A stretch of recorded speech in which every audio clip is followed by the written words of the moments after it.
कहाँ गया था? खेल रहा था। क्या खेला मेरा आपने बेटा? प्यारा पुत्र।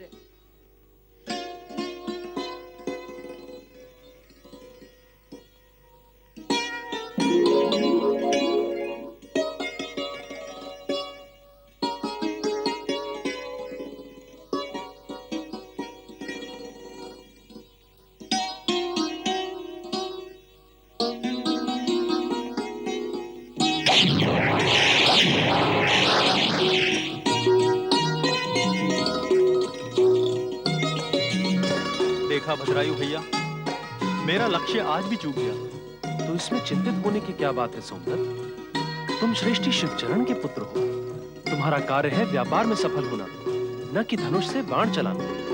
मैं जानता हूं तुम क्षत्रिय पुत्र हो, परंतु हर विद्या मैंने तुम्हारे साथ ही सीखी है। फिर भी मेरा लक्ष्य कैसे चूक गया? जैसे व्यापार में मेरा लक्ष्य चूक सकता है। यदि मैं व्यापार करूंगा तो घाटे में ही रहूंगा। नहीं नहीं, मैं तुम्हें घाटे में थोड़े ही ना रहने दूंगा। अब घर चलते हैं, माताएं प्रतीक्षा कर रही हैं। चलिए। भद्रायु, बेटा सोमदत्त, कहाँ हो तुम दोनों? वो दोनों तो जो खेलने गए हैं अब तक नहीं लौटे। उन दोनों का बचपना तो अभी तक नहीं गया। भगवान, अब तो ये उनके खेल खेलने के दिन हैं। आते ही होंगे। माँ, माँ, माँ हम आ गए। माँ, बहुत भूख लगी है, कुछ खाने को दो ना। ठीक है, पहले तुम दोनों ये बताओ कि शिवालय से पूजा करके आ रहे हो ना?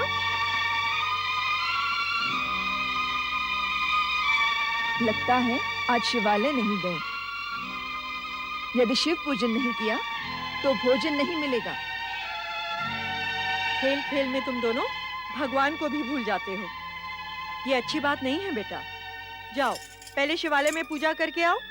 ओम नमः शिवाय, ओम नमः शिवाय, ओम नमः शिवाय। भगवान भोलेनाथ तो इनके मन मंदिर में रहते हैं सुमति बहन। भगवान भोलेनाथ की कृपा इन पर निरंतर बरसती ही रहती है। ब्रह्मचारी भैया, कहाँ थे इतने वर्ष? तुम्हें देखने के लिए तो मेरी आंखें तरस गईं। पुत्रों, प्रणाम करो। ये तुम्हारे मामाश्री हैं। राम मामाश्री। सदा सुखी रहो। भगवान भोलेनाथ आपका नाम उज्जवल करें। आप अपने हर कार्य में सफल हो। ब्रह्मचारी जी, आश्चर्य की बात है, आपने इतने वर्षों तक अपनी बहन और भांजे की सुध नहीं ली। हाँ भैया, मैंने सुमति बहन से कई बार आपके बारे में पूछा, परंतु ये कैसे बताती कि आप कहाँ हो? भगवान भोलेनाथ का नाम स्मरण करते हुए इधर उधर भटकता रहता हूँ। इस बार बहुत दूर देश निकल गया था। बहुत समय के पश्चात यहाँ आने का योग बना है, वो भी एक विशेष उद्देश्य से। बस, तो फिर आप कुछ दिनों के लिए हमारे साथ रहिए और दोनों भांजों की सेवा ग्रहण कीजिए। नहीं नहीं श्रेष्ठी वर, मैं यहाँ एक विशेष संदेश देने आया हूँ। कैसा संदेश भैया? महात्मा शिव योगी ने भद्रायु को धुरजटी के आश्रम पर आमंत्रित किया है। धूर्जटी के आश्रम पर? बहन सुमति, अब धुरजटी के नाम से घबराने की आवश्यकता नहीं है। गुरुवर धुरजटी अब पूर्ण रूप से बदल गए हैं। क्रोध से भरे धुरजटी अब करुणामय हो गए हैं। वे भी तुम दोनों से मिलने के लिए अति उत्सुक हैं। ये धूर्जटी कौन है मामाश्री? धुरजटी एक शिवभक्त है, जो पहले पाषाण के समान कठोर थे, परंतु अब पुष्प के समान कोमल हो गए हैं।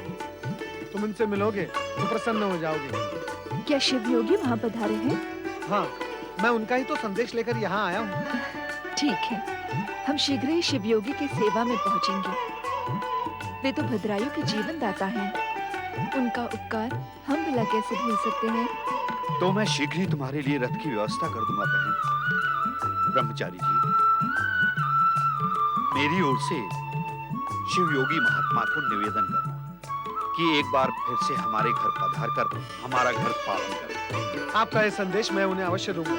श्रेष्ठी वर, अब आप मुझे आज्ञा दें।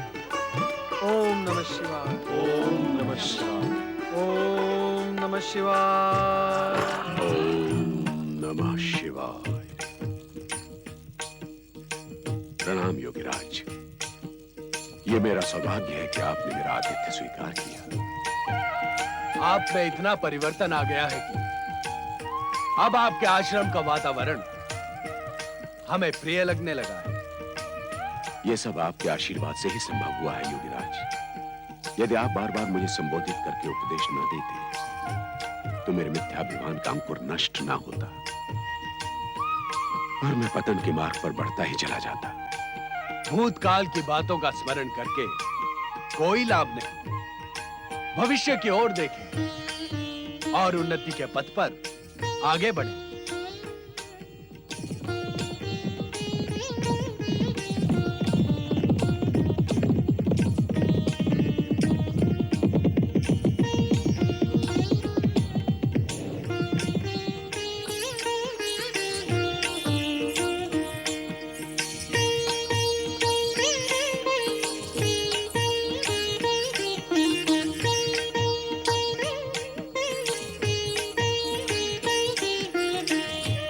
पधारे महारानी सुमति।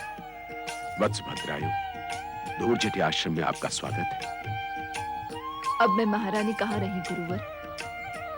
आपकी कृपा से मेरा ये पद तो बहुत पीछे छूट गया। हम पर व्यंग्य बाण न बरसाएं महारानी सुमति। हम अपने किए पर पछता रहे हैं। हमारे हृदय से क्रोध, द्वेष और प्रतिशोध की भावनाएं समाप्त हो गई हैं। मात्र शिव योगी की कृपा से हमारा हृदय स्वच्छ, निर्मल और शिव भक्त से पूर्ण हो गया है। तुम्हारी हर कामना पूर्ण हो। तुम्हें यश, वैभव और अतुल बल प्राप्त हो। आपने हमारा स्मरण किया, हम कृतज्ञ हो गए।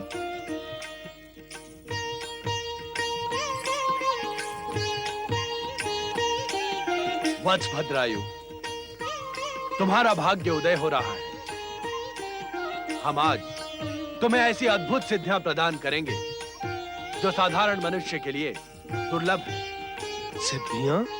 हाँ,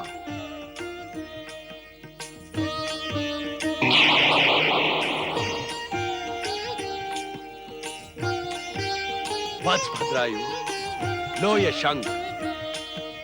यह चमत्कारी शंख अपनी ध्वनि के ही समान दूर दूर तक तुम्हारे यश का प्रसार करेगा। लो, इसे बजाओ।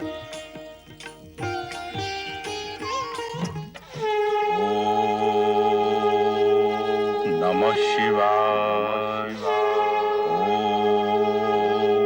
नमः शिवाय। योगीराज, अद्भुत है ये शंख। सचमुच चमत्कारी है ये शंख। वत्स भद्रायु, इसे महात्मा शिवयोगी का प्रसाद ही समझो। भद्रायु, इस शंख को बजाते ही तुम्हारे मन में शिव भक्ति का संचार होगा। भद्रायु, इस खड़क को स्पर्श करते ही तुम्हारे शरीर में एक सहस्त्र हाथियों का बल समा जाएगा। संसार का कोई भी मानव तुम्हें युद्ध में पराजित नहीं कर पाएगा।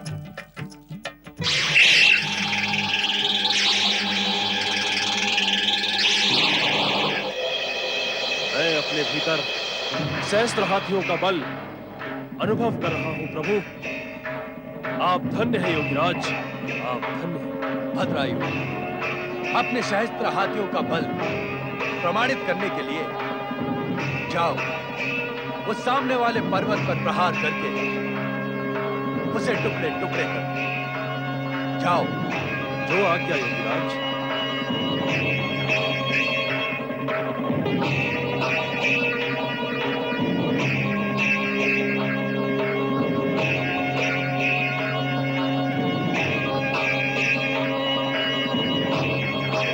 ओम नमः शिवाय।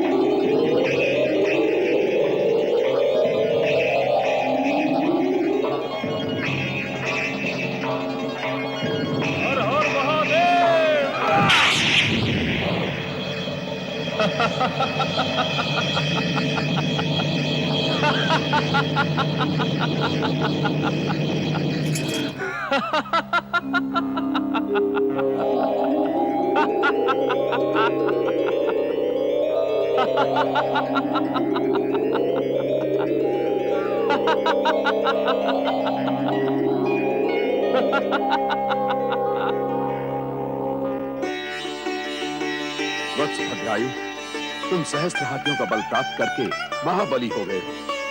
ये सब योगीराज की कृपा है। ओम नमः शिवाय।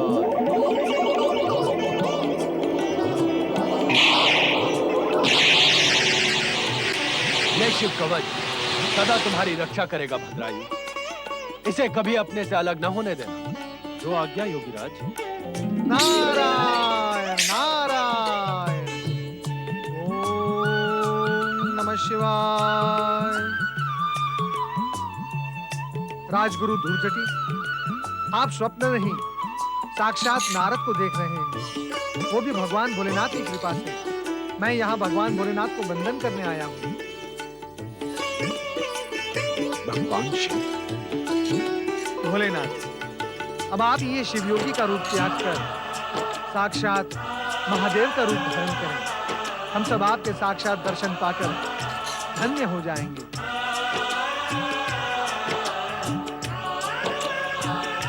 शिव योगी का कार्य इस समय पूर्ण हुआ ना। अब हमें यहाँ मूल रूप धारण करने में कोई आपत्ति नहीं।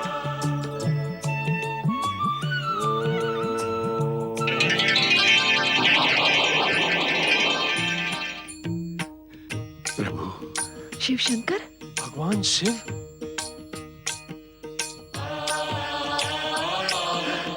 हे देवाधिदेव महादेव, हे त्रिलोकीनाथ, हे कैलाशपति, हे भक्तवत्सल भगवान भोलेनाथ, आपकी जय हो, आपकी जय हो, आपकी जय हो।